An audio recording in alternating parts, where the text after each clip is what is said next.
Hey guys, hope you're doing well. So in this week's video, I'm gonna bring you along with me as I DIY some decorations for my daughter's graduation party. What's really cool about these decorations is that they're versatile. You can use them for any type of party, celebration, or any situation that you have. These projects also range from beginner woodworking projects to baking to craft projects. So let's get started.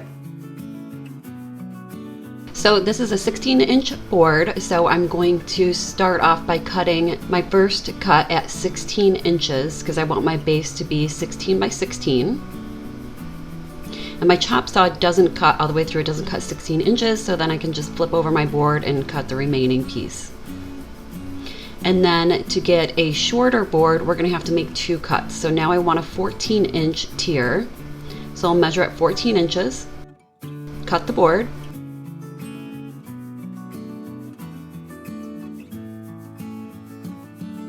and then I'll measure 14 inches again to cut off the remaining 2 inches. And this will give us a nice square 14-inch by 14-inch board. And then I'll do that for the remaining boards going down. I'll just have to make 2 cuts to make each of my tiers square.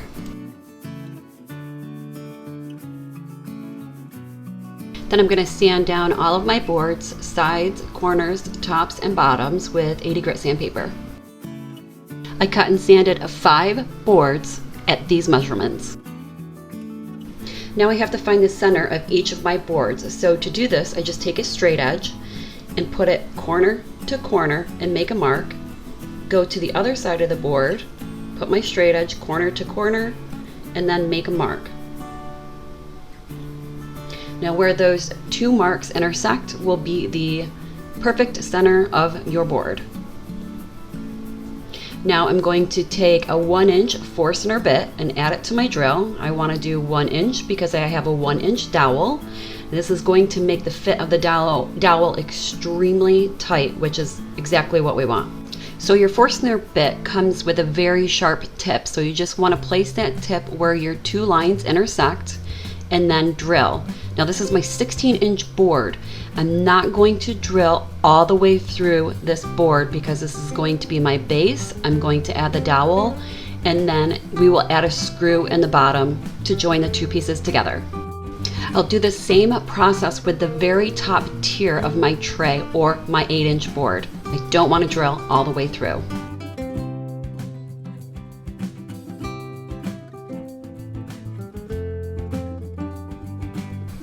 So with my remaining boards or my center boards, I'm going to drill all the way through. Now, when drilling with a Forstner bit or anything like that, you can get a lot of tear out in the back. So I'll show you a little trick on how to prevent or get less tear out. So drill almost all the way through your board, and because that Forstner bit has a really sharp tip, that tip will start to come through the other side of your board before the actual drill. And there's the hole right there. So now you have that hole from the Forstner bit. We're going to take the tip of the Forstner bit, put that in the board, and then drill all the way through. Makes a cleaner cut. Now I'm just going to take some sandpaper, kind of rolled up, and clean up those edges. Now I'm going to take 1 1/4 inch exterior screws, because I figured food will probably be on this tray, so exterior screws will work really well. And I'm going to add the dowel to the bottom tier, or my 16-inch tier, and I found the center at the bottom of this 16-inch board again, so I knew where to put my screw so I could join both boards together. Now in adding my next board, or my 14-inch tier, it's going to be extremely tough to get this tier all the way down towards the bottom because we have a 1-inch hole and a 1-inch dowel. So to do that, I just used a rubber mallet to slide my board down the dowel. And then I take a level out the board on all sides, and then use 3/4 inch brad nails to add the board to the dowel.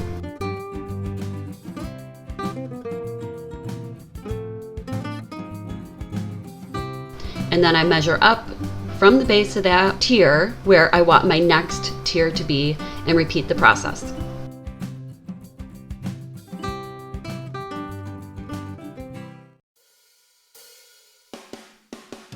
Now I'm going to add my top tier or my 8-inch board just like I did with my bottom tier or my 16-inch board. I find center and add 1 1/4 inch exterior screw to join the two boards together. And then I went to Hobby Lobby, of course, and found some wood legs and a wood finial. To add each of the legs evenly around the base of the tiered tray, I took 2 pieces of scrap wood, pushed each one up against the side of the bottom of the tray, and from underneath I pushed the leg until it met each side of the scrap wood, and then I just added some brad nails. For the finial, I added some wood glue and some brad nails.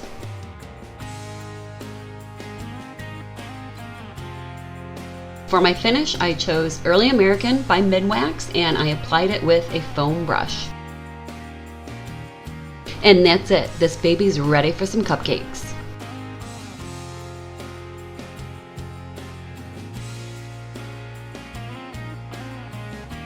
For this project, we are going to make toppers for our cupcakes. So I'm going to make graduation caps. So I'm going to take my black fondant and start to roll it out into about 1/4 inch thick. Once I have all the fondant rolled out, I'm going to split it in 2, and I'm going to take one side of the fondant and start to create the tops of our caps. Now to do this, I'm just going to use this ruler that I have. It's about 1 inch wide. So I'm going to lay that on top of the black fondant and use this kind of as like a straight edge for each side of my cap. So I'll lay the ruler down and I'm going to use a pizza cutter and I'm going to cut along the left side of the ruler. Leaving the ruler in place, I'll cut along the right side of the ruler. I'll pick up the ruler and then I will put it right on top of my last cut and then just keep repeating the process, cutting down the right side of the ruler. And of course, if you make a mistake, you can cut down the left side of the ruler too, just to make it nice and square.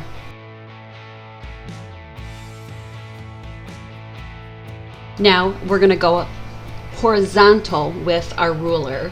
So we're going to do the same process as we did last time, but we're going to do it horizontally. Make a cut, place your ruler on that last cut, cut the top, and repeat the process all the way up until you get perfect 1 inch by 1 inch squares. So to make the base of the caps, I have my about 1/4 inch or so thick piece of fondant, and then I have about a 1/2 inch circle, and I'm just going to, like cutting cookies, cut out as many caps as I need. Now I'm going to take some red fondant to create the tassels. I'm going to roll out a piece of fondant using my straight edge again, just cut along each side of my straight edge.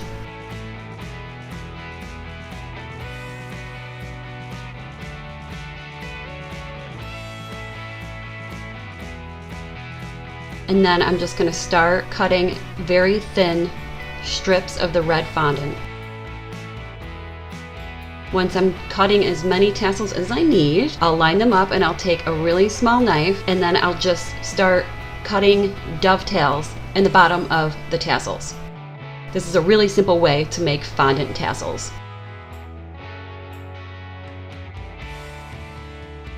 Now to attach all of these pieces together, I'm just going to use a paintbrush, make sure it's a brand new one, and a little bit of water. And I'm going to add water in between all my pieces to attach them. And I did this a few days before I was going to add them to the cupcakes because you definitely want your fondant to dry nice and hard. This will keep the cap nice and straight and everything sticking together. And there he is. He's ready for some cupcakes.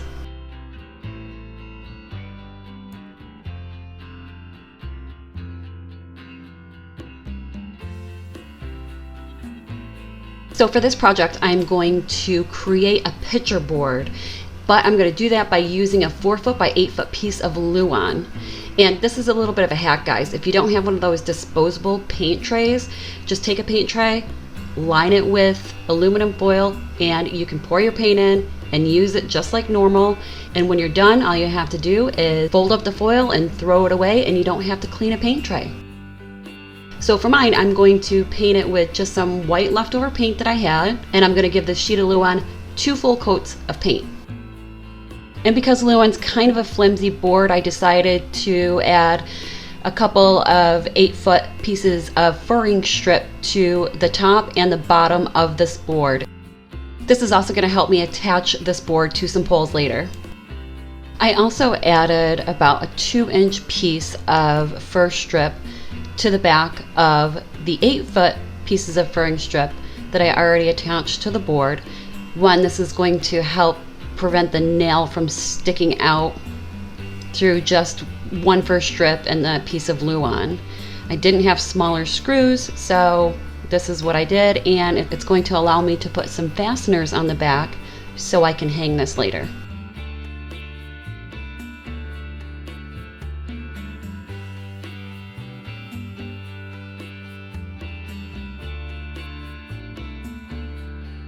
So to help me hang this board, I'm just going to use a 2-inch pipe strap, and I'm going to add that to the back of my fur strips, my 2-inch fur strips that I cut.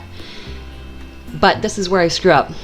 I should have measured my pipe straps first, because they were 2 inches, 2 inches. The fur strips are really thin. This is where you're going to see me completely split the fur strip. So if you do use 2-inch pipe straps, cut a fur strip longer than 2 inches. So what I did to fix this problem was I took some more scrap fur strips and I just cut another 2-inch piece and added it next to the other 2-inch pieces that I had already attached around the whole board.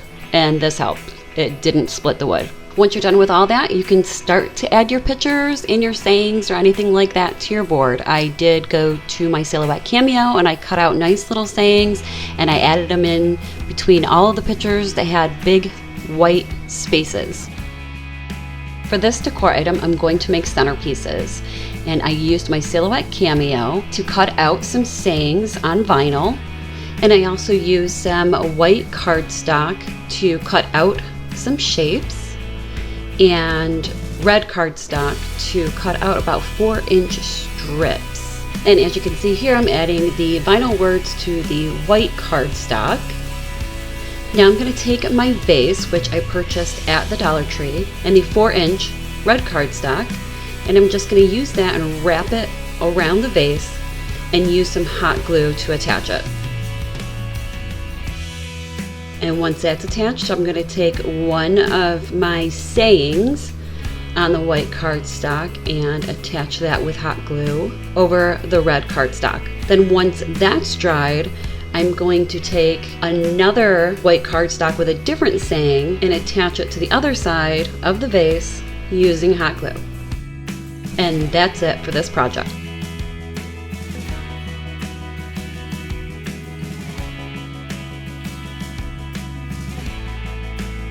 For our final project, we're going to do a congratulations banner. I used my Silhouette Cameo and some poster board from the dollar store to cut out the banner flags and to cut out some letters. Then I just used Mod Podge to glue the banner and the letters together.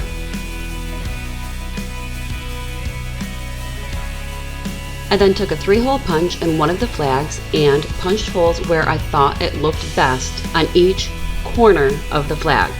I then used that flag as a template to mark where the hole should be on every flag.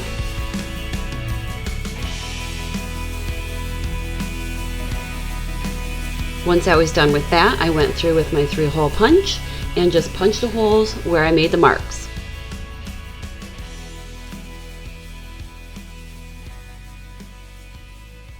Once that was complete, I took some ribbon and I taped the end of the ribbon so I could feed it through the holes on each one of the flags.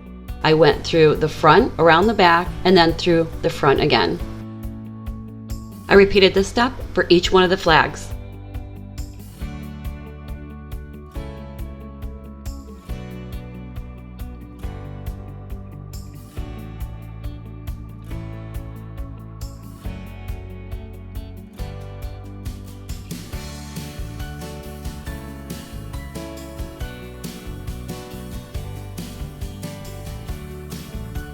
And that's it, guys, you're done. This one is really super easy, and now it's just ready to hang.